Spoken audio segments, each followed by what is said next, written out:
ये रिक्वेस्ट करेंगे कि अगर आपने अभी तक हमारा चैनल सब्सक्राइब नहीं किया हुआ तो रेड सब्सक्रिप्शन बटन पर क्लिक करके और बेल आइकॉन को प्रेस करके आप हमारे सब्सक्राइबर बन सकते हैं और इस तरह अपलोड होने वाली बिस्मिल्लाहिर्रहमानिर्रहीम। इस वक्त जब हुकूमत हिंद ने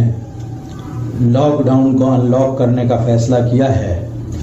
तो मदारिस इस्लामिया जो बंद कर दिए गए थे लॉकडाउन की वजह से उनको भी खोला जाएगा और वो अपना काम शुरू करेंगे। इस वक्त सबसे बड़ा मसला ये है कि मदारिस इस्लामिया जो इस्लामी तालीम, दीनी तालीम और इस्लामी तरबियत का असल मरकज़ हैं और कहना चाहिए कि मुस्लिम समाज में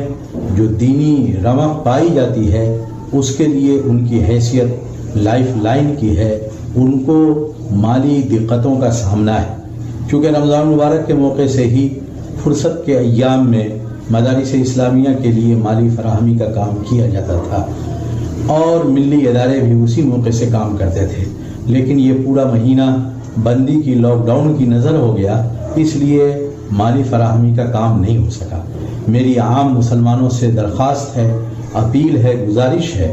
कि वो मदारिस इस्लामिया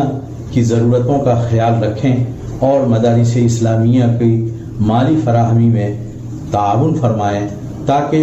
ये मदारिस इस्लामिया जो दीनी तालीम के किले हैं, ईमान और इस्लाम के मराकिज़ हैं, ये अच्छे तौर पर और हस्ब साबिक़ अपने काम को अंजाम दे सकें। मुझे उम्मीद है मुसलमानान हिंद इस पर पूरी तवज्जो देंगे और मदारिस इस्लामिया की अहमियत व इफादियत को समझते हुए वो ज़्यादा से ज़्यादा दस्ते ताउन दराज करेंगे। मैं जानता हूँ कि मुसलमानों में बहुत सारे दर्दमंद और फ़िक्रमंद लोग हैं, उन हजरात की फ़िक्रमंदी और दर्दमंदी से ये काम इंशाअल्लाह हस्ब साबिक़ चलता रहेगा। अल्लाह ताला आप सबको बेहतर बदला अता फरमाए और हर तरह की सहूलत का मामला। इस वीडियो को लाइक करें, कमेंट बॉक्स में दुआओं से नवाजें, चैनल को सब्सक्राइब करें, सदक़ाए जारिया की नियत से शेयर भी कर दें।